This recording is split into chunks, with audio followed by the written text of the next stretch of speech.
Hello and welcome back to Juris Academia. Today we will going to understand the term consideration which is given under section 2 clause D of Indian Contract Act 1872. आज की class में हम जो शब्द consideration है उसको define करने वाले हैं, उसके स्टैट्यूटरी प्रोविजन से डील करेंगे, उसके एसेंशियल एलिमेंट्स देखेंगे along with some landmark cases और साथ ही के साथ कुछ एक्सेप्शन को भी देखने वाले हैं. As we know that कि Section 2 Clause D of Indian Contract Act 1872 defines the term consideration, but forget about the definition which is written over here. Okay, सबसे पहले तो हमें जो शब्द consideration है उसकी literal meaning देखने वाले हैं. लिटरल मीनिंग से हमें काफ़ी हद तक ये आइडिया लग जाएगा कि कंसिडरेशन होता क्या है, क्योंकि कई बारी हमारा जो लीगल टर्म होता है वो थोड़ा टेक्निकल होता है, सो उसको ग्रैस्प करना इतना इजी नहीं होता है. तो सबसे पहले हम कंसिडरेशन के लिटरल मीनिंग को देखेंगे, उसके बाद फिर स्टैट्यूटरी प्रोविजन से डील करने वाले हैं. Okay, so the term consideration, इसकी लिटरल मीनिंग होती है something of value. Something of value this means कि कॉन्ट्रैक्ट के अंदर हमें पता है कि मिनिमम 2 पार्टीज़ की रिक्वायरमेंट होती है. 2 लोग मिलके एक वैलिड कॉन्ट्रैक्ट का फॉर्मेशन करते हैं. तो दोनों ही पार्टीज़ जब एक दूसरे के साथ कॉन्ट्रैक्ट में एंटर करती है तो दोनों को something of value, something for something, okay, something for something, कुछ के बदले उन्हें कुछ मिले. कंसिडरेशन जो टर्म है वो एक लैटिन टर्म क्विड प्रो क्यो से डिराइव हुआ है, जिसका मतलब होता है समथिंग फॉर समथिंग. सो हमारा जो इंडियन कॉन्ट्रैक्ट एक्ट है या साइमल्टेनियसली दूसरे लॉज जो हैं या फिर जो अदर मर्केंटाइल एक्ट है वो ये बात का प्रोविज़न करती है कि एक कॉन्ट्रैक्ट के अंदर जो भी पार्टीज़ इन्वॉल्व हैं उन दोनों पार्टीज़ को समथिंग फॉर समथिंग मिले. मतलब दोनों ही पार्टीज़ को एक दूसरे के लिए कुछ कंसिडरेशन मिले, कुछ वैल्यू मिले, कुछ बेनिफिट मिले, कुछ एडवांटेज वो गेन कर सकें. ठीक है, कुछ एडवांटेज गेन कर सकें. अब इंडियन कॉन्ट्रैक्ट एक्ट हुआ या कोई अदर एक्ट हुई, वो ये बात कहती है कि no party or no person should gain undue enrichment. Okay, no party or no person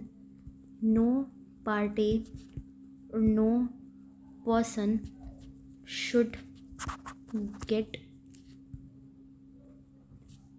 undo enrichment. इसका मतलब क्या हुआ? इसका मतलब ये है कि हमारा लॉ ये कहता है कि कोई भी पार्टी या कोई भी पर्सन जो है किसी दूसरे पार्टी के बिहाफ पे कोई एडवांटेज या बेनिफिट नहीं गेन कर सकता है.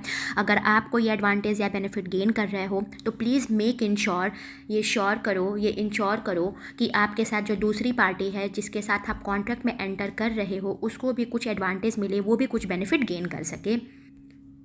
Consideration is one of the essential element to form a valid contract. ठीक है, एक कॉन्ट्रैक्ट के वैलिड फॉर्मेशन के लिए consideration is one of the most essential element, क्योंकि अगर कंसिडरेशन नहीं हुआ तो जो कॉन्ट्रैक्ट का फॉर्मेशन है वो नल एंड वॉइड डिक्लेयर हो जाएगा. ठीक है, पर इट इज़ नॉट स्टेगनेंट. इसके कुछ एक्सेप्शन भी हैं जो आगे हम सेक्शन 25 से डील करने वाले हैं, जहाँ पे ये बताया गया है कि कुछ ऐसे भी सर्कमस्टेंसेस होते हैं जहाँ पर in the absence of a consideration even a contract can be a valid contract. Okay, पर इस चीज़ से हम आगे डील करेंगे. अभी तो फिलहाल हम इसकी डेफिनेशन को देखते हैं.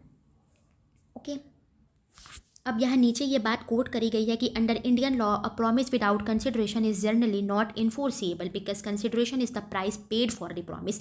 ठीक है, इंडियन लॉ के अंदर विदाउट कंसिडरेशन एक प्रॉमिस जो होती है वो लीगली इन्फोर्सिएबल ही नहीं होती है. ठीक है, और अगर प्रॉमिस लीगली इन्फोर्सिएबल नहीं होगी बिकॉज उसमें कंसिडरेशन की लैक हो रही है तो फिर वो अग्रीमेंट का फॉर्मेशन नहीं होगा, और अग्रीमेंट का अगर फॉर्मेशन होगा ही नहीं तो कॉन्ट्रैक्ट नहीं बन पाएगा. ठीक है, क्योंकि कंसिडरेशन क्या होता है? कंसिडरेशन बेसिकली कोई सम होता है या फिर कोई प्राइस होता है जो कि प्रॉमिस के बदले पे किया जाता है. ठीक है, consideration is something for something. ठीक है, कुछ के बदले कुछ होता है, यानी कि कॉन्ट्रैक्ट के अंदर जितनी भी पार्टीज इन्वॉल्व हैं वो दोनों को एक दूसरे के लिए कुछ के बदले कुछ मिल सके, दोनों उससे कुछ बेनिफिट या कुछ एडवांटेज गेन कर सकें. The fuel that runs the engine of a contract, यहाँ पर कंसिडरेशन के लिए एक मेटाफर का यूज़ किया गया है. ये एक मेटाफर है, बोला जा रहा है the fuel that runs the engine of a contract. Consideration को बेसिकली एक फ्यूल की तरह देखा जा रहा है. जैसे सपोज इट आपकी कोई व्हीकल है, ठीक है, कोई आपकी कार है, जब तक आप उसमें कोई फ्यूल नहीं डालोगे, कोई पेट्रोल या फिर कोई डीजल नहीं डालोगे, आपकी गाड़ी चल नहीं पाएगी. चल नहीं पाएगी। ठीक वैसे ही जब तक कॉन्ट्रैक्ट के अंदर कंसिडरेशन नहीं होगा तब तक कॉन्ट्रैक्ट का स्टेप फर्दर आगे बढ़ नहीं पाएगा। तो यहाँ पे कॉन्ट्रैक्ट जो है वो एक तरीके से आपकी कार है, कोई व्हीकल है, और आपकी कार है, कोई व्हीकल है, और ये फ्यूल जो है ना वो आपका कंसिडरेशन है। ठीक है, तो जैसे due to the lack of a fuel, अगर आपकी गाड़ी के अंदर पेट्रोल है या डीजल है या सीएनजी है, अगर वो नहीं हुआ तो आपकी गाड़ी चल नहीं पाएगी। ठीक वैसे ही अगर आपके कॉन्ट्रैक्ट में कंसिडरेशन की कमी है, आपके कॉन्ट्रैक्ट में एक कंसिडरेशन ही नहीं है, तो आपके कॉन्ट्रैक्ट की जो गाड़ी है, आपके कॉन्ट्रैक्ट का जो फॉर्मेशन है वो फर्दर आगे के स्टेप पे नहीं बढ़ पाएगा। So in short we can say that कि in order to form a valid contract it is quite essential कि उसके अंदर क्या हो, कंसिडरेशन हो। ठीक है, इसके अंदर क्या हो, कंसिडरेशन हो।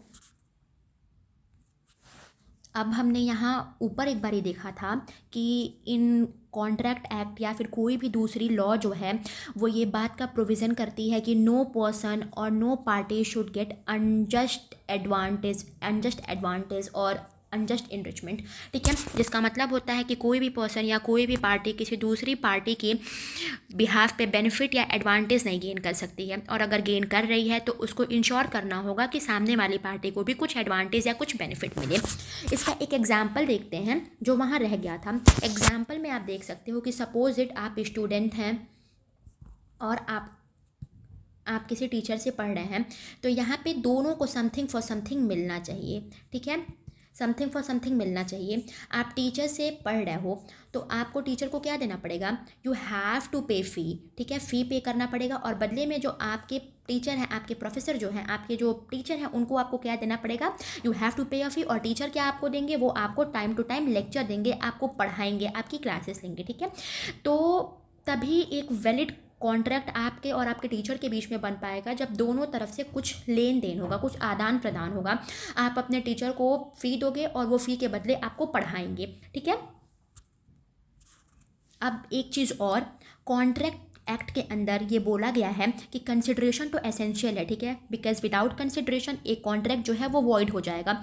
लेकिन कहीं पर भी ये बात नहीं कही गई है कि कॉन्ट्रैक्ट का एडिक्वेट होना नेसेसरी है। ठीक है, इट इज़ नॉट रिक्वायर्ड कि कॉन्ट्रैक्ट जो है वो एडिक्वेट हो। एडिक्वेट होना कोई रिक्वायरमेंट नहीं है। ठीक है, एडिक्वेट ना भी हो तो भी चलेगा, बस रिक्वायरमेंट ये है कि एक कंसिडरेशन होना चाहिए, and consideration must be real one. Consideration होना चाहिए and consideration must be real one. ठीक है, जैसे let's take an example, suppose it A है और बी है।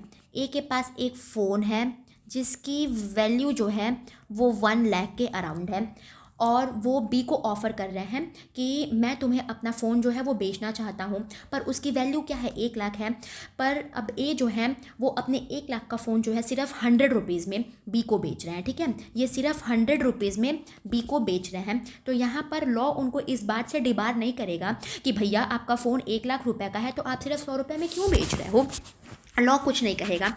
लॉ की सिर्फ क्या रिक्वायरमेंट है कि कोई भी कॉन्ट्रैक्ट का फॉर्मेशन अगर हो तो उसमें कंसिडरेशन होना चाहिए, उसमें कुछ वैल्यू होना चाहिए, कुछ सम होना चाहिए, कुछ प्राइस टू बी पेड होना चाहिए। ठीक है, अब वैल्यू जो है वो 100 रुपये की भी है, 1 रुपये की भी है, और 1 लाख रुपए की भी है। ठीक है, वैल्यू कितने की भी हो सकती है, 1 रुपये की, 2 रुपये की, 10 रुपये की, 100 रुपये की भी हो सकती है। तो कहीं पर भी ये बात नहीं कही जा रही है कि कंसिडरेशन एडिक्वेट होना चाहिए। मतलब अगर ए बी के साथ कॉन्ट्रैक्ट में एंटर कर रहे हैं, ए के पास एक फ़ोन है 1 लाख रुपए का, और ए बी को ऑफर कर रहे हैं कि मेरा फ़ोन 1 लाख रुपए का है पर मैं तुम्हें सिर्फ 100 रुपये में बेच रहा हूँ, और बी अगर अग्री करते हैं कि ठीक है मैं आपका फ़ोन 100 रुपये में खरीद लूँगा, तो यहाँ पर एक प्रॉमिस का फॉर्मेशन हो रहा है, एक्सेप्टेंस हो रहा है, फर्दर कंसिडरेशन भी आ जा रहा है, और ये कंसिडरेशन लीगली इन्फोर्सिएबल होगा और कॉन्ट्रैक्ट का फॉर्मेशन हो जाएगा। ठीक है, तो यहाँ पर लॉ नहीं रोकेंगे क्योंकि ये प्रिविटी टू कॉन्ट्रैक्ट की बात आ रही है। प्रिविटी टू कॉन्ट्रैक्ट का मतलब होता है पार्टीज टू कॉन्ट्रैक्ट। ठीक है, यहाँ पर दोनों ही पार्टीज अगर अग्री कर रही हैं इस बात से, ये अप टू ए है और ये बी है, ए और बी के बीच में ये बात है कि वो कितने का कंसिडरेशन रखना चाहते हैं। ठीक है, क्योंकि वैल्यू कितने भी रुपए की होती है, अगर ए विलफुली विद कंसेंट अगर अपने 1 लाख रुपए का फ़ोन 100 रुपये में भी बेचना चाहते हैं तो ये एक वैलिड कंसिडरेशन का फॉर्मेशन, वैलिड कंसिडरेशन माना जाएगा और ये एक वैलिड कॉन्ट्रैक्ट का फॉर्मेशन होगा, ठीक है। Okay, so let's move to the statutory provision. हमने लिटरल मीनिंग देख लिया, अब हम स्टैट्यूटरी प्रोविज़न पर आएंगे जो कि सेक्शन 2D में डिफाइन किया गया है। सेक्शन 2D में स्टैट्यूटरी प्रोविज़न कुछ 3-4 लाइन का है। Okay, so it read as when at the desire of the promisor the promisee or any other person has done or abstained from doing something or does or abstains from doing something or promises to do or abstains from doing something, such act or abstinence or promise is called a consideration for the promise, ठीक है। तो ये ऐसे नहीं समझ आएगा, we have to split it into 4 और 5 parts, ठीक है। हमें इस एंटायर डेफिनेशन को कुछ 4 to 5 पार्ट्स में स्प्लिट करना पड़ेगा, ठीक है। तो सबसे पहला पार्ट हम बनाते हैं when at the desire of the promisor, ठीक है, ये पहला पार्ट हो जाएगा। The promisee or any other person, दूसरा पार्ट है has done or abstained from doing something, third point, or does or abstains from doing something, fourth one, or promises to do or abstains from doing something, fifth point. All right, तो सबसे पहले तो बोल रहा है कि when at the desire of the promiser, ठीक है, when at the desire of the promiser, at the desire of whom, at the desire of the promiser। तो इससे ये बात तो क्लियर हो गई कि सबसे पहले तो जो कंसिडरेशन होता है वो किसके डिज़ायर पे मूव करता है, तो वो प्रॉमिसर के डिज़ायर पे मूव करता है, ठीक है। जो कंसिडरेशन होता है वो इनिशिएट होता है, मूव होता है eight the desire of the promiser, जो पर्सन कॉन्ट्रैक्ट के फॉर्मेशन के लिए प्रपोजल दे रहे हैं उनके डिज़ायर पे मूव करता है। The promisee or any other person has done, okay. So सबसे पहला पार्ट हम यहाँ तक देखते हैं, सबसे पहला पार्ट प्रॉमिसर तक देखते हैं। इस पे ये कह रहा है कि कंसिडरेशन, इतना तो समझ आ गया, इस बात से हम ये कंक्लूजन निकाल सकते हैं कि कंसिडरेशन का जो इनिशिएशन होता है वो eight the desire of the promiser होता है। जो पर्सन ऑफर देता है, जो ऑफरर होता है, उसके डिज़ायर पर कंसिडरेशन जो होता है वो मूव होता है, इनिशिएट होता है। Now come back to another point, the promisee or any other person, the promisee or any other person, promisee or any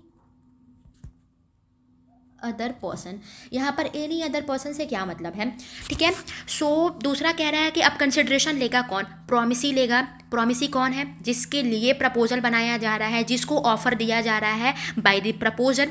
तो कंसिडरेशन देगा कौन, कंसिडरेशन देगा प्रॉमिसी, या फिर प्रॉमिसी की जगह पे कोई और पर्सन भी दे सकता है। एनी अदर पर्सन से क्या मतलब है, एनी अदर पर्सन से मतलब है कि उसका कोई लीगल रिप्रेजेंटेटिव है, उसका कोई लीगल रिप्रेजेंटेटिव है, उसका कोई एजेंट है, या फिर इन केस अगर प्रॉमिसी जो है वो माइनर है तो उसका जो लीगल गार्डियन है वो भी दे सकता है, या फिर उसके पेरेंट्स दे सकते हैं, कोई और दे सकता है। अभी आप बोलोगे माइनर कैसे, तो हम सेक्शन 11 जब पढ़ेंगे तो वहाँ पे पता चलेगा कि माइनर का कॉन्ट्रैक्ट में क्या रोल होता है, वो एक अलग की बात है।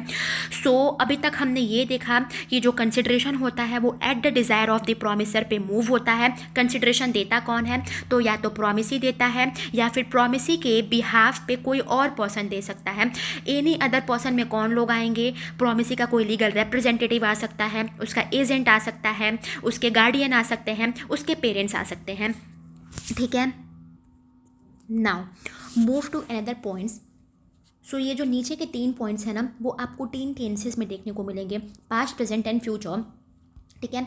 ये तीसरा पॉइंट क्या कह रहा है, has done or abstained from doing something, ठीक है, कुछ कर चुका है, मतलब कि प्रॉमिसी या प्रॉमिसी के बिहाफ पे जो अदर पर्सन है उसने कुछ किया है, या एब्सटेन्ड फ्रॉम डूइंग समथिंग, ठीक है, कुछ नहीं किया है। और डज और एब्सटेन्ड फ्रॉम डूइंग समथिंग, ये पास्ट हो गया, ये प्रेजेंट है कि जो प्रॉमिसी है या प्रॉमिसी के बिहाफ पे जो अदर पर्सन है वो कुछ कर रहा है या नहीं कर रहा है।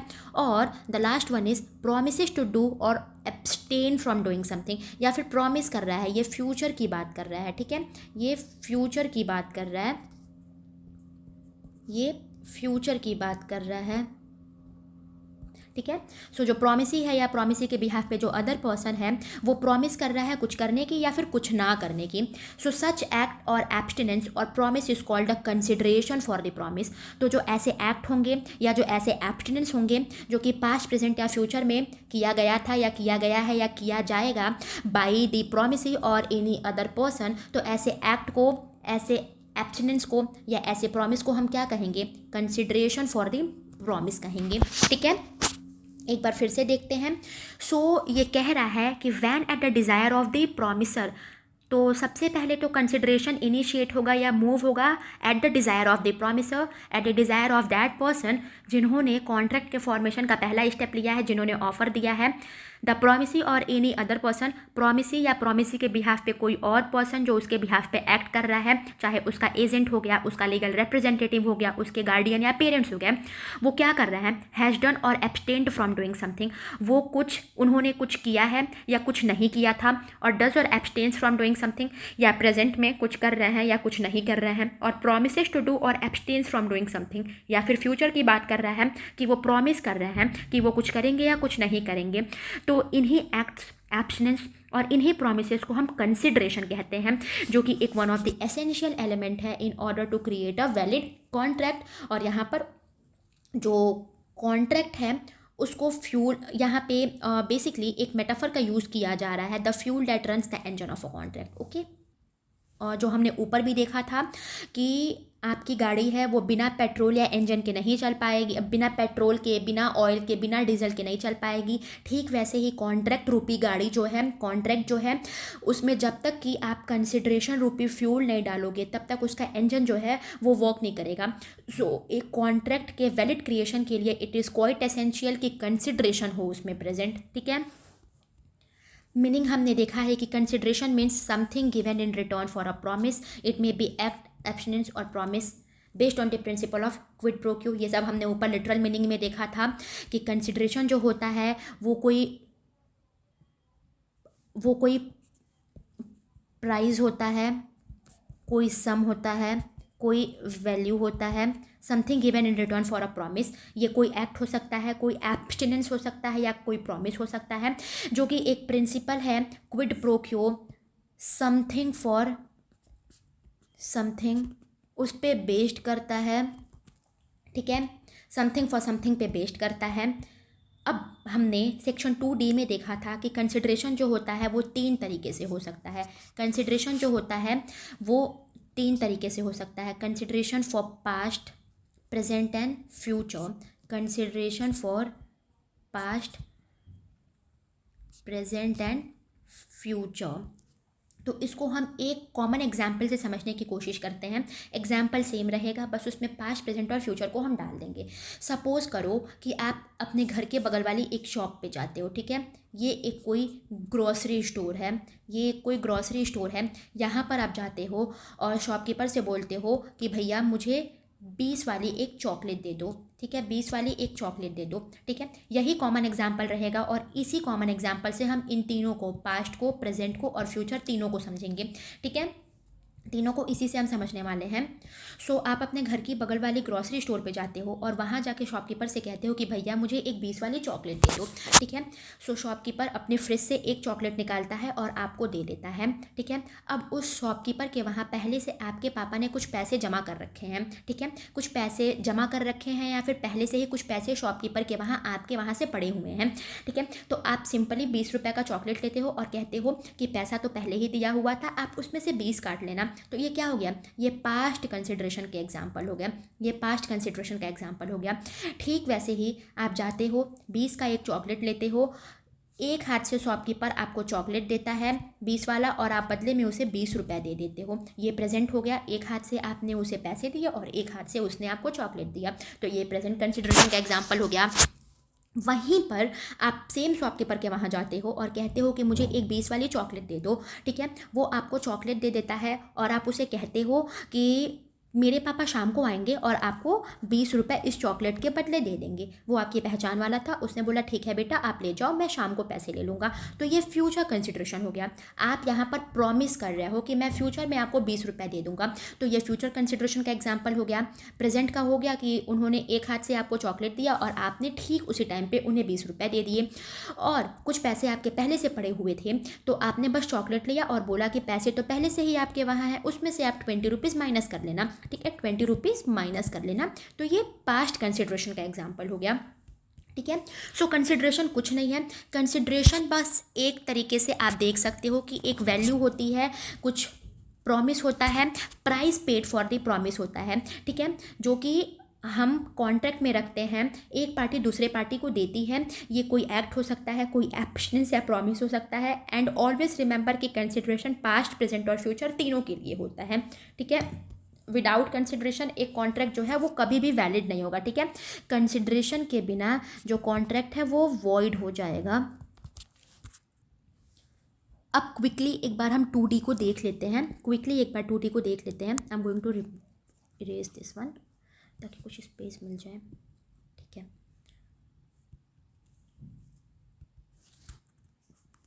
सो हमने बेसिकली 3 चीज़ें देखी हैं, 3 थिंग्स। सबसे पहला कि कंसिडरेशन जो होता है वो हमेशा किसके डिज़ायर पर आता है, वो हमेशा at the desire of the promiser आता है। ठीक है, प्रॉमिसर के डिज़ायर पर हमेशा कंसिडरेशन आता है। दूसरा, कंसिडरेशन आता किसकी साइड से है, तो कंसिडरेशन आता प्रॉमिसी की साइड से है। Consideration eight the desire of the promisor move करता है और आता किसकी साइड से है, प्रॉमिसी की साइड से। यानी कंसिडरेशन पे कौन करता है, तो प्रॉमिसी पे करता है कंसिडरेशन हमेशा। ठीक है, प्रॉमिसी हमेशा कंसिडरेशन पे करता है। और कंसिडरेशन डिसाइड कौन करता है, कंसिडरेशन डिसाइड करता है प्रॉमिसर। ठीक है, तो यो फर्स्ट पॉइंट इज कि कंसिडरेशन हमेशा मूव करता है eight the desire of the promiser. Consideration को डिसाइड हमेशा प्रॉमिसर करता है, और कंसिडरेशन को पे कौन करता है, प्रॉमिसी करता है। और कंसिडरेशन जो होता है, it can B, consideration can B of past, present and future. That's it. Section 2D में कंसिडरेशन के बारे में सिर्फ इतनी ही बातें कही गई हैं और हमें इतनी ही बातों के अराउंड सिर्फ कंसिडरेशन को समझना है। इसके अलावा 2D में कोई और बात नहीं कही जा रही है। नाउ हमने सेक्शन 2D में कंसिडरेशन के डेफिनेशन को देख लिया, उसकी मीनिंग को देख लिया। अब सिर्फ कंसिडरेशन होना ही रिक्वायर्ड नहीं होता है, कंसिडरेशन जो हो वो हमेशा वैलिड होना चाहिए। ठीक है, कंसिडरेशन जो होती है वो हमेशा वैलिड होनी चाहिए in the eyes of law. So in order to be a valid consideration it is required कि वो कुछ एसेंशियल कंडीशन को फुलफिल करे, कुछ एसेंशियल एलिमेंट कंसिस्ट करे। So let's move to understand what are the essential elements of a valid consideration. तो सबसे पहला इसका एसेंशियल एलिमेंट क्या है कि consideration must move at the desire of the promisor. हमने पहले ही देखा है कि कंसिडरेशन जो है वो हमेशा at the desire of the promisor move होना चाहिए। हमेशा प्रॉमिसर उसको इनिशिएट करता है, प्रॉमिसर जो होता है वही कंसिडरेशन को डिसाइड करता है। The act must be done at the request of the promiser, not voluntarily. Okay, इस पे एक केस भी है, दुर्गा प्रसाद वर्सेस बलदेव का केस है। दुर्गा प्रसाद वर्सेस बलदेव के केस में बताया गया है कि कंसिडरेशन जो है वो हमेशा at the desire of the promisor move करती है। Act done voluntarily do not amount to consideration. इस केस में ये बात कही गई थी कि act done voluntarily do not amount to consideration. दूसरा इसका एसेंशियल कंडीशन है कि consideration may move from the promisee or any other person. अब कंसिडरेशन जो है वो पे कौन करता है, या तो प्रॉमिसी पे करता है या तो एनी अदर पर्सन पे करता है। अब हमने देखा था कि एनी अदर पर्सन कौन होता है, तो एनी अदर पर्सन कोई भी पर्सन हो सकता है जो प्रॉमिसी के बिहाफ पे एक्ट कर रहा हो, प्रॉमिसी के बिहाफ पे एक्ट कर रहा हो। वो कोई एजेंट हो सकता है, कोई लीगल रिप्रेजेंटेटिव हो सकता है, पेरेंट्स या फिर गार्डियन भी हो सकते हैं। ठीक है, कोई भी पर्सन हो सकता है जो कि प्रॉमिसी के बिहाफ पे एक्ट कर रहा है। Unlike English law, Indian law allows third party consideration. ठीक है, इंडियन लॉ जो है वो थर्ड पार्टी कंसिडरेशन को भी अलाउ करती है। Privity to contract, privity to consideration. Privity to consideration का मतलब क्या होता है, parties to the consideration. So हम इस एसेंशियल से ये बात निकाल सकते हैं कि प्रिविटी टू कंसिडरेशन का यहाँ पर क्या रोल है। प्रिविटी टू कंसिडरेशन का रोल ये है कि थर्ड पार्टी भी, प्रिविटी का मतलब क्या होता है, parties to the consideration. Privity to consideration, privity to consideration का मतलब पार्टीज टू द कंसिडरेशन होती हैं। तो जो हमारा इंडियन लॉ है, इंडियन कॉन्ट्रैक्ट एक्ट 1872 जो है वो थर्ड पार्टी को भी अलाउ करता है, किसी थर्ड पर्सन को भी अलाउ करता है कि वो कंसिडरेशन दे सकता है। वैसे तो जो कॉन्ट्रैक्ट होता है वो हमेशा प्रॉमिसर एंड प्रोमिसी के बीच में होता है, पर यहाँ पे जो ये अदर पर्सन है ये थर्ड पर्सन हो जा रहे हैं। तो हमारा इंडियन कॉन्ट्रैक्ट एक्ट जो है वो थर्ड पर्सन को भी अलाउ करता है कि वो भी कंसिडरेशन दे सकते हैं at the behalf of the promisee. इसका एक केस है चिनैया वर्सेस रमैया का केस है। चिनैया वर्सेस रमैया के केस में क्या हेल्ड हुआ था, इसमें हेल्ड हुआ था कि a stranger to consideration can sue if they are a party to the contract. ठीक है, इस केस में ये हेल्ड किया गया था, ये बेसिकली प्रिविटी टू कॉन्ट्रैक्ट से ही डील करता है, प्रिविटी टू कंसिडरेशन से डील करता है। इस केस में ये बोला गया था कि कोई थर्ड पर्सन है, कोई थर्ड पार्टी है, ठीक है, उसको भी यानी कि कोई स्ट्रेंजर जो है टू कंसिडरेशन उसको भी सू किया जा सकता है अगर वो कॉन्ट्रैक्ट की पार्टी है। कॉन्ट्रैक्ट की पार्टी कैसे होगी, अगर वो प्रॉमिसी के बिहाफ पे कोई एक्ट कर रही है या फिर कोई एब्स्टिनेंस कर रही है या फिर कोई प्रॉमिस कर रही है, ठीक है, तो वो eventually party to the contract हो ही गई। तो किसी भी प्रकार का ब्रीच होने पे उस पर्सन को भी, उस स्ट्रेंजर को भी कंसिडरेशन के लिए सू किया जा सकता है। ठीक है, ये चिनैया वर्सेस रमैया के केस में हेल्ड हुआ था। ठीक है, unlike English law, Indian law जो है वो थर्ड पार्टी कंसिडरेशन अलाउ करता है। प्रिविटी टू कॉन्ट्रैक्ट का मतलब होता है parties to the contract, parties to the consideration. ठीक है, तो चिनैया वर्सेस रमैया के केस में बोला गया था कि जो थर्ड पार्टी है, जो अदर पर्सन है, जो कि प्रॉमिसी के बिहाफ पे एक्ट कर रही है या कोई एब्स्टिनेंस कर रही है या फिर प्रॉमिस कर रही है कोई एक्ट करने के लिए या कोई एक्ट ना करने के लिए, वो स्ट्रेंजर जो है उसको भी हम कंसिडरेशन के लिए सू कर सकते हैं। Your third essential is consideration में भी पास्ट, प्रेजेंट और फ्यूचर।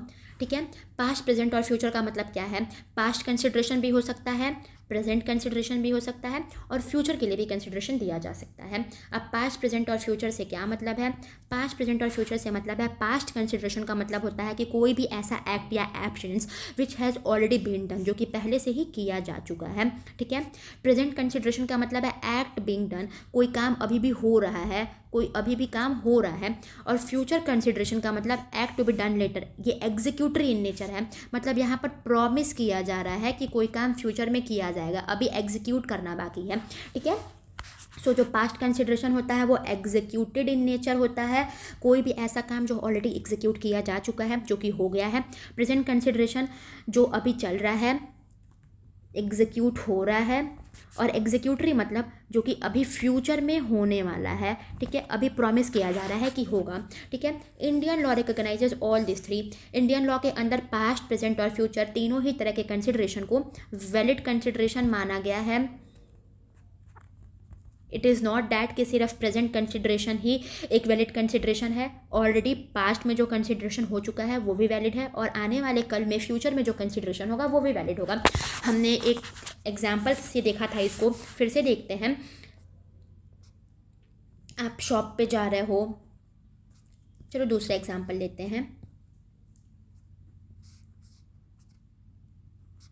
स्टूडेंट और टीचर वाला। ठीक है, एक second,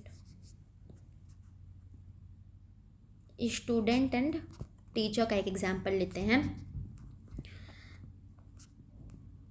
past, present and future consideration. All right, past consideration का क्या एग्जाम्पल होगा, आप ट्यूशन क्लास लेने जा रहे हो। ठीक है, आप सपोज इट आप मैथ्स की ट्यूशन लेने जा रहे हो, आपके जो पेरेंट हैं उन्होंने 1 साल की फ़ी जो है वो एडवांस में ही पे कर दी है। ठीक है, आपके टीचर को 1 साल की फ़ी एडवांस में ही दी जा चुकी है। ठीक है, सेशन के इनिशिएट होते ही, सेशन के बिगिन होते ही 1 साल की फ़ी एडवांस में दी जा चुकी है और आप पूरे साल भर वहाँ पे जाके क्या कर रहे हो, पूरे साल भर जाके थ्रू आउट द ईयर आप वहाँ पे पढ़ाई कर रहे हो। तो ये आपका पास्ट कंसिडरेशन हो गया। प्रेजेंट में क्या हो रहा है कि आप हर महीने मंथ टू मंथ जा रहे हो, पढ़ रहे हो वहाँ पे और अपनी फ़ी दे रहे हो। ठीक है, ये प्रेजेंट हो गया। और फ्यूचर में क्या है कि आप क्या कह रहे हो, आप अपने टीचर से कह रहे हो कि सर प्लीज़ मुझे आप पढ़ा दो और मैं आपको बाद में पैसे दे दूंगा, ठीक है। और आपके सर कहते हैं ठीक है कि चलो बेटा मैं आपको पढ़ा देता हूँ और आप मुझे फ्यूचर में दे देना। तो आप यहाँ पे प्रॉमिस कर रहे हो अपने टीचर से फ्यूचर में पैसे देने का, ठीक है। तो ये फ्यूचर कंसिडरेशन हो गया। और तीनों ही तरीके के कंसिडरेशन जो हैं वो वैलिड होते हैं, वैलिड कंसिडरेशन होते हैं, ठीक है, वैलिड कंसिडरेशन होते हैं इंडियन लॉ के अंदर में। Your fourth essential is consideration must B lawful, ठीक है। कंसिडरेशन जो है वो क्या है, हमेशा लॉफुल होना चाहिए। लॉफुल कंसिडरेशन कहाँ है, लॉफुल कंसिडरेशन के लिए हम बेसिकली सेक्शन 23 को रेफर करेंगे। सेक्शन 23 क्या है उसको हम सबसे पहले देखते हैं। अब section 24 of the Indian contract act 1872 में बताया गया है कि what sort of consideration and objects are lawful and what not, ठीक है। इस सेक्शन के अंदर बेसिकली बताया गया है कि कौन से कंसिडरेशंस और कौन से ऑब्जेक्ट्स जो हैं वो लॉफुल होते हैं और कौन से नहीं, ठीक है। तो कह रहा है कि in order to be a valid या फिर lawful consideration it must not be, ये नेगेटिव सेंस में बता रहा है कि किसी भी कंसिडरेशन को लॉफुल होने के लिए उस कंसिडरेशन में क्या क्या चीज़ें नहीं होनी चाहिए। तो सबसे पहला वो इलीगल नहीं होना चाहिए, इमोरल नहीं होना चाहिए, अपोज टू पब्लिक पॉलिसी नहीं होना चाहिए, फ्रॉडुलेंट इन नेचर नहीं होना चाहिए, फ्रॉडुलेंट इन नेचर नहीं होना चाहिए, ठीक है। सो सेक्शन 23 जो है, सेक्शन 23 बेसिकली कह रहा है कि किसी भी कंसिडरेशन या ऑब्जेक्ट को लॉफुल होने के लिए उसमें क्या क्या चीज़ें नहीं होनी चाहिए, ठीक है। ये पॉजिटिव वे में नहीं, बेसिकली सेक्शन 23 में नेगेटिव वे में चीज़ें बताई गई हैं। तो सबसे पहला पॉइंट तो ये कह रहा है कि in order to be a valid consideration और ऑब्जेक्ट, एक अग्रीमेंट जो है वो लॉफुल कब होगा, जब उसमें ये फॉलोइंग चीज़ें नहीं होंगी। सबसे पहला तो ये फॉरबिडन ना किया गया हो लॉ के द्वारा, लॉ ने उसे फॉरबिड ना किया गया हो, लॉ ने उसे फॉरबिड ना किया हो, it should not be forbidden by law. दूसरा है कि वो किसी ऐसे नेचर का ना हो जो लॉ को डिफीट कर रहा हो, ठीक है। Must not B of such a nature कि अगर इसको परमिट किया जा रहा है तो वो लॉ के किसी प्रोविज़न को डिफीट कर दे रहा है, ठीक है, लॉ के प्रोविज़न को डिफीट कर रहा है। तीसरा है कि not to be of fraudulent nature, fraudulent nature का नहीं होना चाहिए, मतलब फ्रॉड वगैरह करके ना लिया गया हो। चौथा कह रहा है कि उसमें किसी भी पर्सन को या फिर किसी भी प्रॉपर्टी को कोई इंजरी ना इन्वॉल्व हो, must not involve any injury, ठीक है। उस कंसिडरेशन या ऑब्जेक्ट के थ्रू किसी भी पर्सन या प्रॉपर्टी को किसी भी तरीके की इंजरी ना इन्वॉल्व हो। फिफ्थ कह रहा है कि कोर्ट जो है उससे इमोरल ना रिगार्ड करे या फिर अपोज टू पब्लिक पॉलिसी ना माने, ठीक है, अपोज टू पब्लिक पॉलिसी ना हो, ठीक है, अपोज टू पब्लिक पॉलिसी ना हो, ठीक है। हमेशा बोनाफाइड कॉन्ट्रैक्ट होना चाहिए, मेलाफाइड नहीं होना चाहिए, ठीक है। इन सारे ही केसेस में अगर किसी भी कंसिडरेशन में ये चीज़ें लैक होती हैं तो वो कंसिडरेशन जो है वो अनलॉफुल हो जाएगा। और अगर ये सारी चीज़ें नहीं होती हैं तो क्या होगा, वो कॉन्ट्रैक्ट जो होगा वो हमेशा लॉफुल होगा, लॉफुल कंसिडरेशन माना जाएगा, ठीक है, लॉफुल कंसिडरेशन या लॉफुल ऑब्जेक्ट माना जाएगा। तो ये भी एक एसेंशियल कंडीशन होती है कंसिडरेशन के लिए कि कंसिडरेशन हमेशा लॉफुल होना चाहिए, वो लॉ के द्वारा फॉरबिड ना किया गया हो, वो ऐसे नेचर का ना हो कि अगर उसे परमिट किया जा रहा है तो वो लॉ के किसी प्रोविज़न को डिफीट करे, फ्रॉडुलेंट नेचर का नहीं होना चाहिए, किसी भी पर्सन या प्रॉपर्टी को कैसी भी इंजरी ना पहुंचाए, या फिर जो हमारा लॉ है या हमारा जो कोर्ट ऑफ लॉ है उसे इमोरल ना रिगार्ड करे, या फिर वो अपोज टू पब्लिक पॉलिसी ना हो। And it is also said that कि कोई भी ऐसा अग्रीमेंट जिसकी कंसिडरेशन या ऑब्जेक्ट अनलॉफुल होती है वो वॉइड माना जाता है। Every agreement of which the consideration is unlawful is void, ठीक है। और अगर वॉइड कंसिडरेशन का हुआ तो क्या होगा, कॉन्ट्रैक्ट का फॉर्मेशन नहीं हो पाएगा, कॉन्ट्रैक्ट जो है वो नल एंड वॉइड डिक्लेयर हो जाएगा। Another essential is consideration must be real and not illusory. Consideration real होना चाहिए, it should not be of illusory in nature, it must have some value in the eyes of law. It need not to be adequate but must be real. हमने starting में ही जब हम literal meaning देख रहे थे consideration का, तो हमने कहा था कि हमारा इंडियन कॉन्ट्रैक्ट एक्ट ये बात कहता है कि कंसिडरेशन होना चाहिए, कोई वैल्यू होनी चाहिए, कोई सम होना चाहिए, कोई अमाउंट होना चाहिए। अब इट इज़ नॉट रिक्वायर्ड कि वो हमेशा एडिक्वेट ही हो, उसे एडिक्वेसी की कोई रिक्वायरमेंट नहीं है। लॉ सिर्फ इतना चाहता है कि किसी भी कॉन्ट्रैक्ट में कंसिडरेशन हो and consideration must be the real one. ठीक है, consideration must be the real one, उसकी एडिक्वेसी इज़ नॉट रिक्वायर्ड। ठीक है, जैसे हमने एक एग्जाम्पल भी पढ़ा था कि सपोज इट मेरे पास एक फ़ोन है, फ़ोन की कीमत 1,00,000 है और मैं आपको इसको बेचना चाहती हूँ, मैं इसको बेचना चाहती हूँ। ठीक है, sorry, I want to sell it to you, I want to sell it to you. तो ऑल दो इसकी जो रियल वैल्यू है वो 1,00,000 है, पर मैं इसे सिर्फ 1,000 रुपीज़ में ही बेच रही हूँ, 1,000 रुपीज़ में ही बेच रही हूँ। तो लॉ मुझे इस बात से नहीं फॉरबिट करेगा कि आपका फ़ोन 1,00,000 का है तो आप सिर्फ 1,000 रुपीज़ में क्यों बेच रही हो और आपका कंसिडरेशन जो है वो एडिक्वेट नहीं है, तो इसलिए फिर ये इनवैलिड हो जाएगा। ऐसा कुछ नहीं है, क्योंकि लॉ की नज़रों में 1,00,000 की भी वैल्यू होती है, 100 रुपये की भी वैल्यू है, 1,000 रुपये की भी वैल्यू है। सो यहाँ पर जो रिक्वायर्ड कंडीशन है वो ये है कि कंसिडरेशन होना चाहिए कॉन्ट्रैक्ट के अंदर। अब कंसिडरेशन कितना होना चाहिए ये वो नहीं फिक्स करेगी, लॉ नहीं फिक्स करेगी। कंसिडरेशन जो है वो प्रिविटी टू द कॉन्ट्रैक्ट, जो पार्टीज़ हैं कॉन्ट्रैक्ट के अंदर वो डिसाइड करेंगी कि क्या कंसिडरेशन होगा। It is between me and you, ये सिर्फ ऑफर देने वाले में और ऑफर को एक्सेप्ट करने वाले के बीच में होता है। ठीक है, तो अगर मैं सिर्फ 1,00,000 का फ़ोन 1,000 रुपये में भी बेचने के लिए तैयार हूँ तो वो वैलिड कंसिडरेशन होगा। बस सिचुएशन इज़ दैट कि जो मेरा 1,00,000 का फ़ोन 1,000 में बेचने का डिसीजन है वो विलफुल होना चाहिए, मेरे विल पे इनिशिएट होना चाहिए और मेरे कंसेंट से होना चाहिए। ठीक है, बस कुछ वैल्यू होनी चाहिए। इस पे एक केस आया था, थॉमस वर्सेस थॉमस का एक केस आया था जिसमें कोर्ट ने बोला था कि court took look for existence not adequacy of consideration. Court ने बोला था कि जो कोर्ट है वो हमेशा देखती है कि कॉन्ट्रैक्ट में कंसिडरेशन है या नहीं है, उसकी एडिक्वेसी से हमारा कोई लेना देना नहीं है।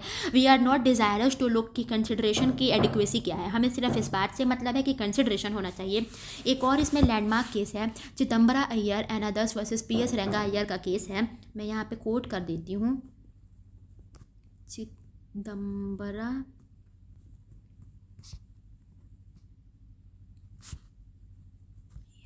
अदर्स वर्सेस PS रंगा अय्यर का केस। इस केस में भी basically Chidambara Iyer and others versus PS रंगा अय्यर के केस में भी ये बात कही गई थी कि consideration must be the real one but may not adequate. Consideration जो है, wait,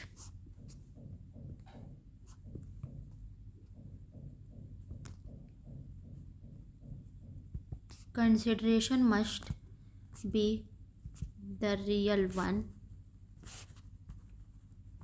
but may not adequate। Consideration जो है वो रियल होना चाहिए, इसकी adequacy is not required. Law को सिर्फ इस बात से मतलब है कि जो पार्टीज़ हैं वो एक दूसरे के लिए कुछ कंसिडरेशन दे रही हैं। कोर्ट ने यही बोला था इस केस में कि कंसिडरेशन शैल बी समथिंग, ठीक है, which not only the parties regard but the law also regard. उसकी कुछ वैल्यू होनी चाहिए। ठीक है, it must be the real one and not the illusory with it is adequate और नॉट एडिक्वेट। ठीक है, एडिक्वेट है या नहीं है इससे लॉ को मतलब नहीं है। लॉ को सिर्फ इस बात से मतलब है कि कंसिडरेशन एग्जिस्ट कर रही है कॉन्ट्रैक्ट के अंदर।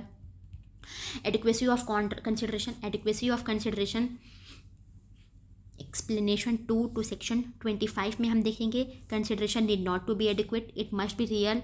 However, inadequacy may indicate lack of चेक फ्री कंसेंट। ठीक है, लेकिन अगर इनएडिक्वेसी है तो हमेशा हमें वहाँ पे कंसेंट को देखना चाहिए कि कंसेंट फ्री है या नहीं है, या पर्सन को किसी अनड्यू इन्फ्लुएंस के अंदर या फिर फ्रॉड करके, फोर्स करके, मिस रिप्रेजेंटेशन करके उसका कंसेंट लिया जा रहा है क्या, हमें ये बात देखनी है। जैसे मैंने एग्जांपल दिया था कि मेरा 1,00,000 का फ़ोन है तो it is up to me कि मैं उसे 1,000 रुपये में बेचूँ या 50,000 में बेचूँ या फिर 100 रुपये में ही क्यों ना बेच दूँ। ठीक है, लॉ को इससे कुछ लेना देना नहीं है। लॉ को सिर्फ इस बात से मतलब है कि कंसिडरेशन होना चाहिए वहाँ पर, अगर मेरे और आपके बीच में कोई कॉन्ट्रैक्ट हो रहा है तो। लेकिन अगर मैं अपना 1,00,000 का फ़ोन सिर्फ 100 रुपये में बेच देती हूँ तो ये नोट करने वाली बात है कि क्या ऐसी सिचुएशन, क्या ऐसी मजबूरी आ गई है कि 1,00,000 रुपये का फ़ोन मैं सिर्फ 100 रुपीज़ में बेच रही हूँ। तो यहाँ पे मेरे कंसेंट को चेक किया जाएगा कि मेरा कंसेंट जो है वो फ्री है या नहीं है। कहीं ऐसा तो नहीं है कि कोई फ्रॉड करके, कोई अनड्यू इन्फ्लुएंस करके या फिर कोई मिस रिप्रेजेंटेशन करके उसको लिया जा रहा है मेरे कंसेंट को, ठीक है ना। ये तो हो गई जनरल टर्म की बात कि जो कंसिडरेशन है, जो कॉन्ट्रैक्ट है उसमें हमेशा कंसिडरेशन होना चाहिए। हमने एक चार्ट देखा था, हमेशा से देखते आ रहे हैं, उसका एक क्विक रिवीजन ले लेते हैं, फिर से उस चार्ट को फॉर्म करते हैं। सबसे पहले तो in order to form a contract सबसे पहला स्टेज क्या होता है कि सबसे पहले तो एक प्रपोजल होना चाहिए। प्रपोजल के साथ क्या होना चाहिए, प्रपोजल प्लस, सबसे पहले हमने देखा था कि प्रपोजल प्लस एक्सेप्टेंस क्या फॉर्म करता है, प्रॉमिस फॉर्म करता है। अब इसी प्रॉमिस में हम क्या ऐड करेंगे, प्रॉमिस में जाएगा कंसिडरेशन। तो ये कंसिडरेशन और प्रॉमिस मिलके क्या फॉर्म करेंगे, एक अग्रीमेंट का क्रिएशन करेंगे। अब ये जो अग्रीमेंट होगा वो अगर लीगली इन्फोर्सिएबल होता है तो वो क्या बनता है, कॉन्ट्रैक्ट बन जाता है, ठीक है। फाइनल स्टेज है। तो हमने देखा था कि in order to form a contract it should be required कि हमेशा उसमें कंसिडरेशन हो और कंसिडरेशन वैलिड हो। लेकिन इसका कुछ एक्सेप्शन भी है। एक्सेप्शन जो है वो सेक्शन नंबर 25 में दिया है। सेक्शन 25 में बताया गया है कि an agreement without consideration can also be treated as a valid contract, ठीक है। एक ऐसा अग्रीमेंट जिसमें कंसिडरेशन नहीं है, कंसिडरेशन रखा ही नहीं गया है, लेकिन फिर भी उस अग्रीमेंट को हम क्या मानेंगे कि वो एक वैलिड कॉन्ट्रैक्ट है, ठीक है। अब देखते हैं वो क्या क्या सिचुएशन है। So basically N agreement without contract is void, ये हमारा जनरल टर्म है, ये हमारा जनरल रूल है, जनरल रूल यही है। लेकिन इसका एक्सेप्शन जो है, 4 एक्सेप्शन बेसिकली यहाँ पे दिया है। पहला दिया गया है an agreement made out of love, natural love and affection, ठीक है। कोई ऐसा अग्रीमेंट है जो नेचुरल लव एंड अफेक्शन से बनाया गया है, ठीक है। तो वो अग्रीमेंट क्या होगा, उसमें अगर कंसिडरेशन नहीं भी हुआ तो भी वो वैलिड माना जाएगा, ठीक है। विदाउट कंसिडरेशन भी है, even without consideration it can be treated as valid agreement. So first exception जो है वो सेक्शन 25 सब सेक्शन 1 में कह रहा है कि कोई भी अग्रीमेंट जो नेचुरल लव एंड अफेक्शन से बनाया गया है तो वो अग्रीमेंट जो है उसमें अगर कंसिडरेशन नहीं भी हुआ तो भी वो एक वैलिड अग्रीमेंट के तौर पे ट्रीट किया जाएगा। लेकिन उसमें ये फॉलोइंग कंडीशन होनी चाहिए, it should be in writing, लिखित रूप में होना चाहिए, रजिस्टर्ड होना चाहिए, राइटिंग एंड रजिस्टर्ड होना चाहिए, और ये हमेशा क्लोज रिलेटिव्स के बीच में होता है, मतलब कि फैमिली मेम्बर्स के बीच में होता है, कुछ ऐसे रिलेशन में होता है जिनके बीच में आपसी प्रेम भाव हो, ठीक है। तो आपसी प्रेम भाव out of natural love and affection में अगर प्रॉमिस किया जा रहा है कुछ करने के लिए और उसमें कंसिडरेशन नहीं भी है तो भी it should be treated as an valid agreement अगर वो राइटिंग में हो और रजिस्टर्ड हो, ठीक है।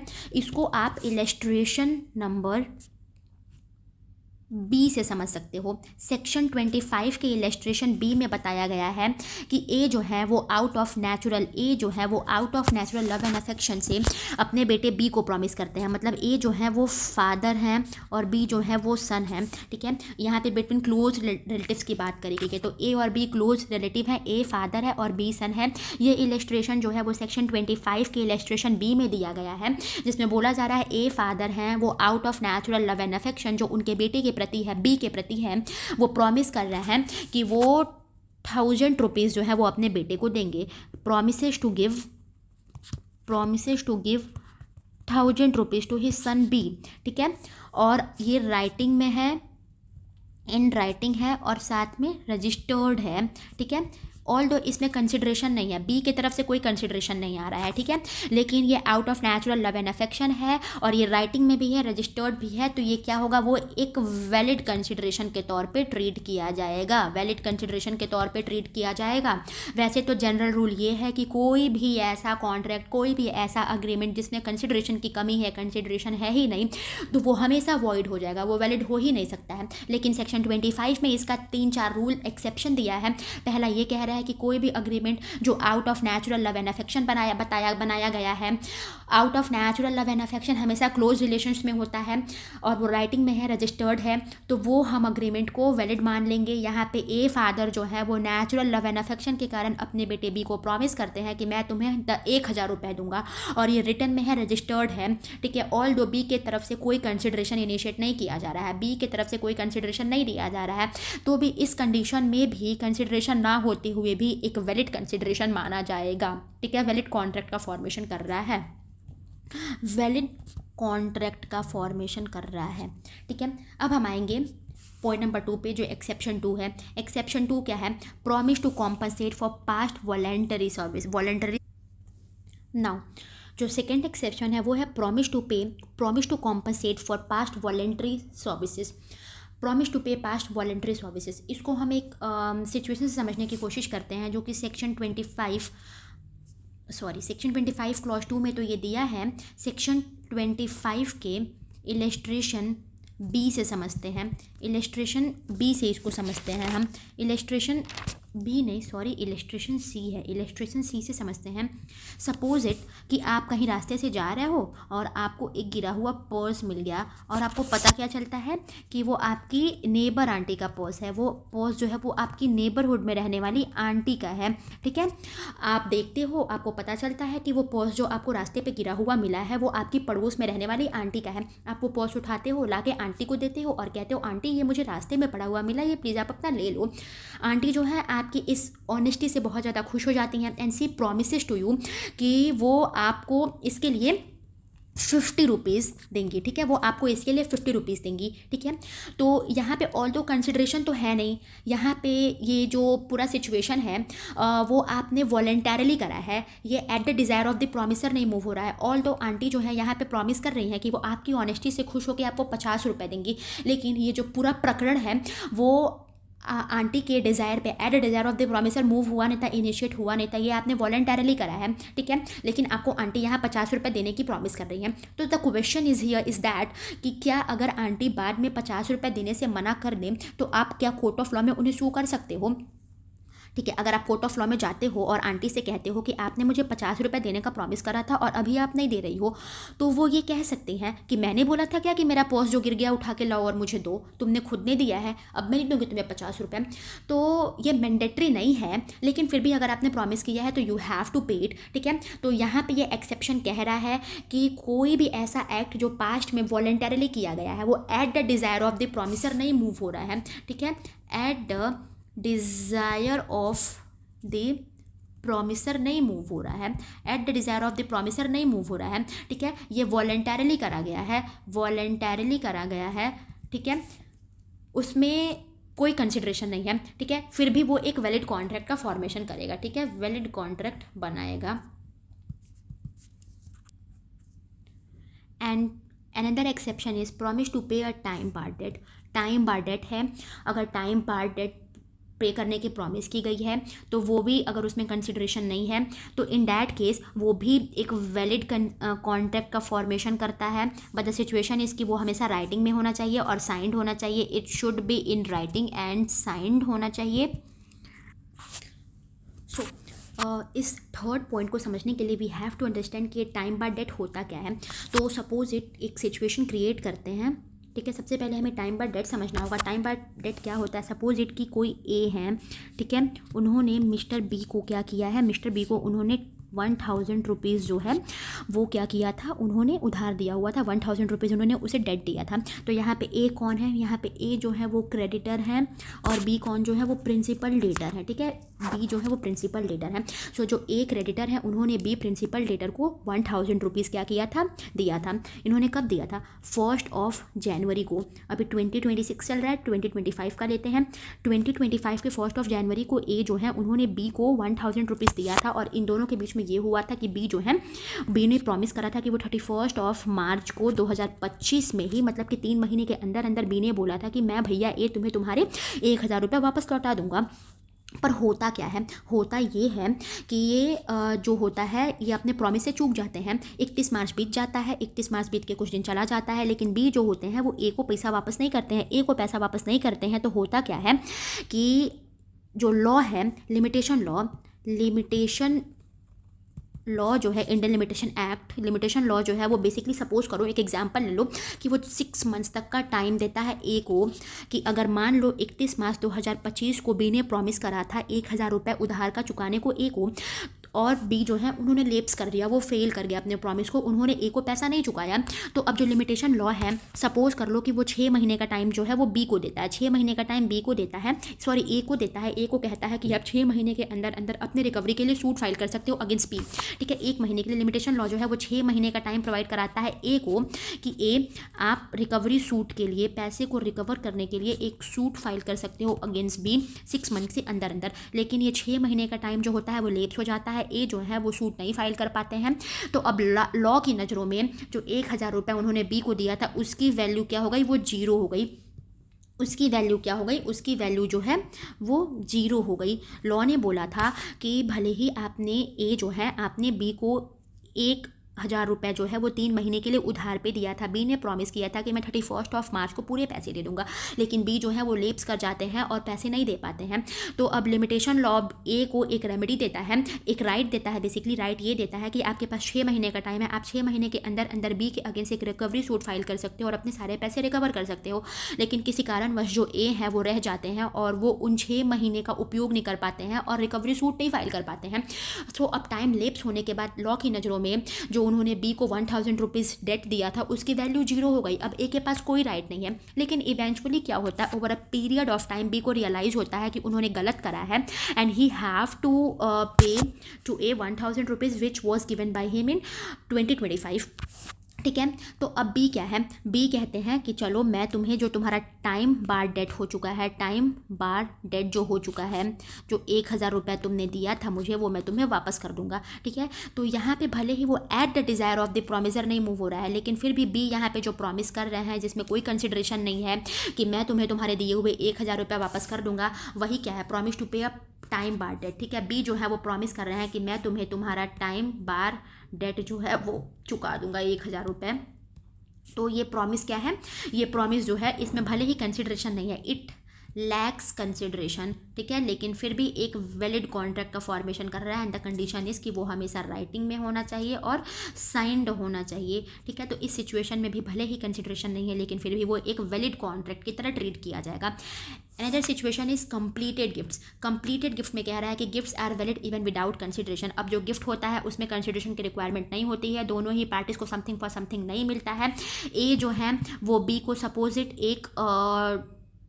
ए जो है वो बी को मान लो एक बुक गिफ्ट कर रहा है, ठीक है, एक बुक गिफ्ट कर रहा है ए को, ठीक है। यहाँ पे ए जो है वो बी को बुक गिफ्ट कर रहा है और बी कोई कंसिडरेशन नहीं दे रहा है, बुक के बदले बी ए को कुछ नहीं दे रहा है, ना तो कोई पैसे दे रहा है, ना तो कोई रिटर्न गिफ्ट दे रहे हैं, ठीक है, ना तो कोई मनी पे कर रहे हैं बी ए को बुक के बदले में, ना तो कोई रिटर्न गिफ्ट दे रहे हैं, ना तो कुछ और दे रहे हैं। तो यहाँ पे कंसिडरेशन नहीं है, यहाँ पे कंसिडरेशन लैक कर रहा है, पर फिर भी ये एक गिफ्ट है, तो गिफ्ट में कंसिडरेशन की कोई रिक्वायरमेंट नहीं होती है, कंसिडरेशन की जरूरत नहीं होती है। तो gift without consideration can also be treated as a valid contract between the parties, ठीक है। सो हमने सेक्शन 25 का एक क्विक रिकैप लेते हैं। सेक्शन 25 में बेसिकली हमने कुछ एक्सेप्शंस पढ़े हैं, सेक्शन 25 में हमने कुछ एक्सेप्शन पढ़े हैं, जिन एक्सेप्शंस में बोला गया है कि a contract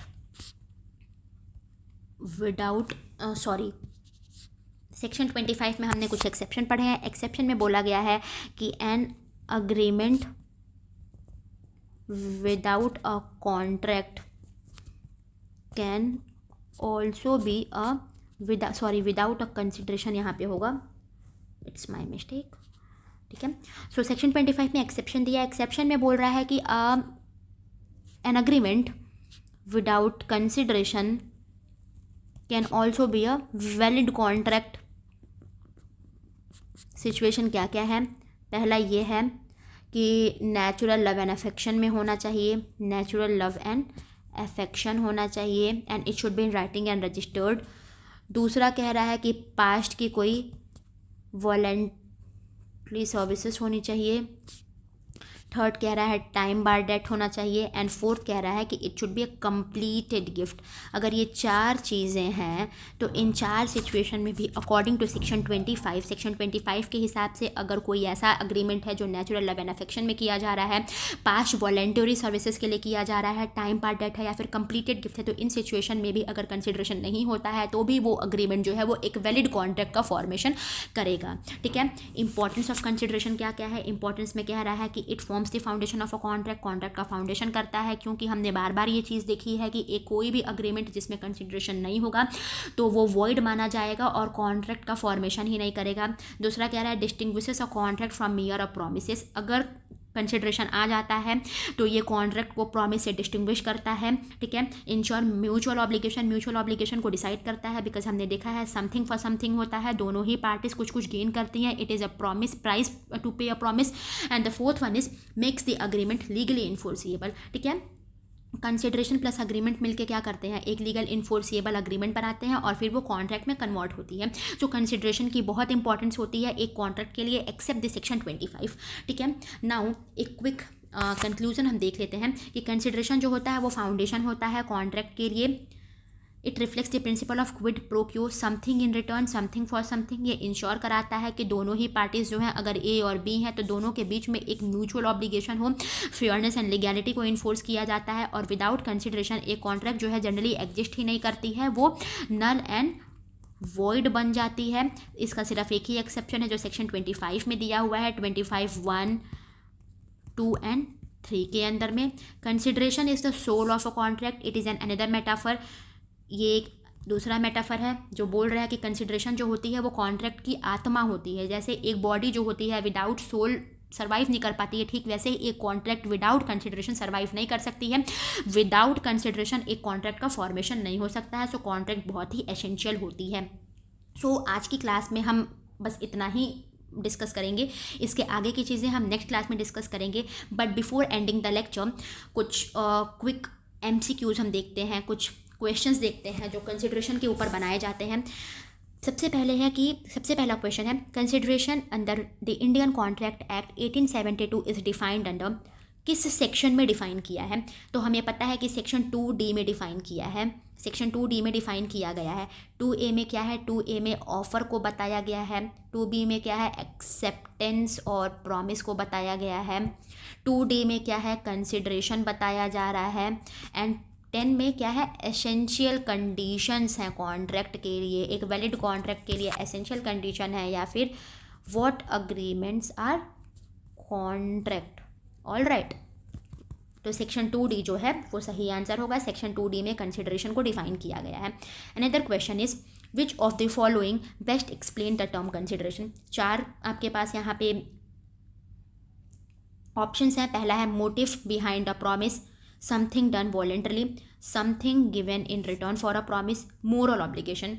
so your correct answer is something given in return for a promise. Another question is, under Indian law, consideration must move at a desire of whom? Promisee, promiser, any third person or court? Obviously, promiser के desire पे move होता है। Which of the following acts will not amount to valid consideration? नीचे के चारों option में से कौन सा ऐसा एक्ट है जो वैलिड कंसिडरेशन नहीं होगा? Act done at the request of the promisor, act done voluntarily without request, act promise to be done in future, act done by a third party. So your answer is act done voluntarily without request। ये आपका answer होगा। Which case established that consideration may move from a person other than the promisee?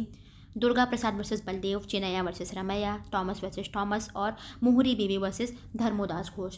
तो हमने पहले ऊपर देखा था कि ये चिनैया वर्सेस रमैया के केस में बोला गया था। चिनैया वर्सेस रमैया के केस में बोला गया था कि चिनैया वर्सेस रमैया के केस में ये बात कही गई थी कि stranger to a contract, stranger to a consideration जो होता है उसको भी सू किया जा सकता है अगर वो पार्टी टू द कॉन्ट्रैक्ट होता है तो। ठीक है, फिर which of the following types of consideration is not recognised under Indian law? Past, future, present और मोरल। तो हमने देखा था कि पास्ट, प्रेजेंट और फ्यूचर तीनों टाइप के कंसिडरेशन को वैलिड माना गया है। So your correct answer is moral. ठीक है, consideration need not be adequate is provided under which section? Section 10, 23, section 25 explanation 2, section 2D। तो सेक्शन 25(2) में ये बात कही जा रही है। सेक्शन 25(2) में कही जा रही है कि consideration need not to be adequate. Section 25 के एक्सप्लेनेशन 2 में, इसमें सेक्शन 25 में 2 एक्सप्लेनेशन भी अटैच्ड हैं। सो सेक्शन 25 के एक्सप्लेनेशन 2 में ये बात कही जा रही है कि consideration need not to be adequate, it must be real one, it must be consideration must be real, not an illusory one. Okay, 10 में क्या बताया गया है? what agreements are contract, 23 में लॉफुल अनलॉफुल के बारे में बताया गया है एंड 2D में कंसिडरेशन को ही डिफाइन किया गया है।